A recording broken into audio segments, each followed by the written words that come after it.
Hai Sobat Fitwan, siang hari ini saya Dr. Richard Suwandi dari Rumah Sakit Omni Hospital Pekayon ingin membahas mengenai hepatitis kepada kawan-kawan semua. Kenapa sih penyakit ini penting untuk diketahui oleh kawan-kawan semua? Karena memang penyakit ini sudah banyak kasusnya di Indonesia, di mana Indonesia ini merupakan negara dengan penyakit hepatitis yang cukup banyak angkanya di Indonesia. Hepatitis sendiri itu sebenarnya definisinya apa? Hepatitis sendiri adalah suatu infeksi-infeksi kuman-kuman virus yang bisa menyebabkan gangguan di penyakit di hati. Nah, terbagi berapa banyak? Sampai saat ini jenis virus hepatitis itu sudah terbagi menjadi 6. Tapi yang paling banyak dibahas di Indonesia masih hanya 3 saja, yaitu hepatitis A, hepatitis B, dan hepatitis C. Nah, 3 ini kaula muda semua perlu mengetahui bedanya.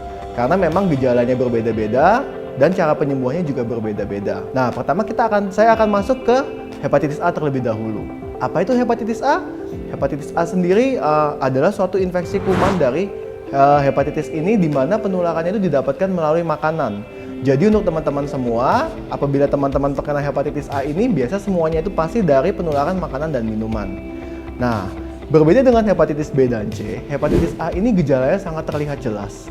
Biasanya, apabila kita makan makanan minuman yang terkontaminasi dari virus hepatitis A ini, 1 minggu kemudian gejalanya akan timbul.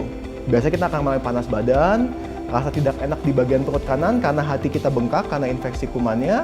Kadang-kadang kita merasa mual muntah, dan apabila 3-4 hari setelahnya itu tidak diobati dengan baik, biasa seringkali akan ada timbul gejala berupa mata menjadi berwarna kuning. Nah, kalau sudah sampai di tahap ini, biasanya pasien-pasiennya baru berobat ke rumah sakit. Nah, namun perlu diketahui hepatitis A ini, meskipun gejala terlihat heboh ya, terlihat pasiennya mengerikan, ini adalah jenis virus hepatitis yang paling mudah disembuhkan, di mana hanya dengan perawatan di rumah sakit atau bahkan kadang-kadang untuk kasus yang ringan bisa rawat di rumah saja, bisa sembuh dalam waktu 1-2 minggu setelah pengobatannya. Berbeda dengan hepatitis B. Hepatitis B sendiri ini dan hepatitis C, penyembuhannya, mekanisme penyakitnya jauh lebih kompleks dibandingkan hepatitis A.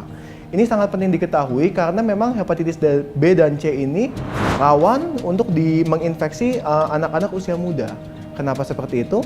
Hepatitis B dan hepatitis C penularannya tidak melalui makanan, melainkan melalui darah dan cairan tubuh.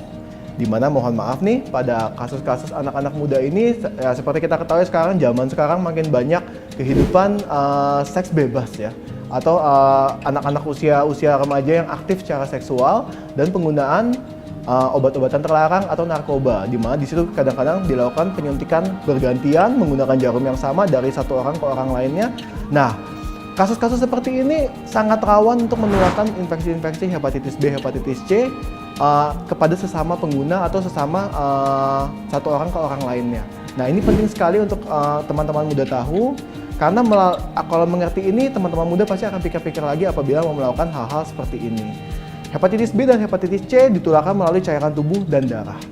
Untuk itu kenapa apabila seseorang berhubungan seksual melalui air mani laki-laki atau untuk melalui cairan tubuh wanita, nah itu bisa menular. Begitu juga dengan penggunaan jarum suntik, penularan melalui darah itu sangat mungkin terjadi apalagi menggunakan satu jarum bergantian. Gejalanya berbeda dengan hepatitis A. Hepatitis B dan hepatitis C ini tidak ada gejalanya atau tidak semua ada gejalanya. Apabila seseorang terinfeksi hepatitis B atau hepatitis C, biasanya dia tidak sadar. Pada beberapa kasus, memang ada gejala-gejala seperti tidak enak badan, rasa sedikit mual, atau rasa badannya ada rasa panas hangat-hangat dikit. Tapi biasanya anak-anak muda kalau seperti itu pikirannya hanya flu biasa dan tidak akan pernah berobat. Padahal mereka terserang infeksi hepatitis B atau hepatitis C. Nanti baru diketahui ketika baru melamar pekerjaan, mau mendaftar untuk bekerja atau untuk sekolah lebih tinggi lagi. Ketika pemeriksaan kesehatan ternyata hepatitis B atau hepatitis C-nya positif. Ini penting sekali untuk diketahui bahayanya karena sampai saat ini untuk hepatitis B itu adalah merupakan penyakit yang belum bisa disembuhkan secara total. Atau bila sudah terkena, ilmu kedokteran saat ini hanya bisa menjaga agar kumannya tidak aktif. Tapi untuk penyembuhan totalnya akan sangat sulit sekali. Nah, namun berbeda dengan hepatitis C mulai tahun 2017 ini pengobatannya sudah sangat maju. Sampai saat ini tingkat kesembuhannya dengan pengobatan yang tepat sudah mencapai 90% atau 95% dengan pengobatan yang tepat. Tapi harga obatnya tidak murah. Harga obatnya bisa mencapai puluhan juta sekali pengobatan dan pengobatannya pun berbulan-bulan.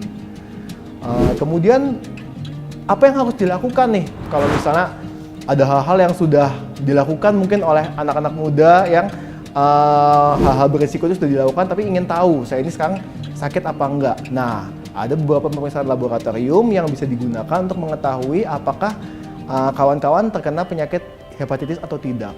Untuk hepatitis B bisa dilakukan pemeriksaan lab. Yang paling penting adalah HBsAg atau antigen dari hepatitis B. Cukup datang ke lab-lab terdekat, periksa itu. Kalau hasilnya positif, segeralah berobat ke dokter karena itu artinya Anda positif menderita hepatitis B, meskipun saat itu tidak ada gejalanya sama sekali. Untuk hepatitis C yang perlu diperiksakan adalah anti-HCV. Apabila anti-HCV-nya positif, sama, tidak ada gejala sama sekali, segeralah berobat ke rumah sakit terdekat, ke dokter ahli terdekat. Nah, kalau tidak diobati, apa yang terjadi?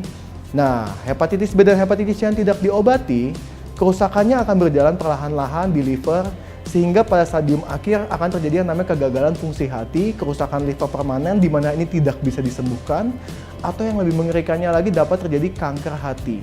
Di mana kalau sudah kasusnya sampai ke kanker hati ini, sebagian besar kasusnya itu sangat sulit sekali untuk diobatinya.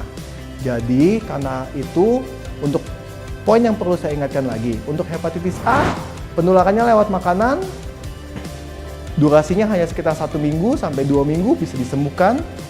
Beda sekali dengan hepatitis B dan C. Hepatitis B dan C penularannya tidak melalui makanan, melalui darah dan cairan tubuh, atau bisa melalui hubungan seksual, air liur, keringat, penggunaan jarum suntik bergantian yang tidak disterilisasi.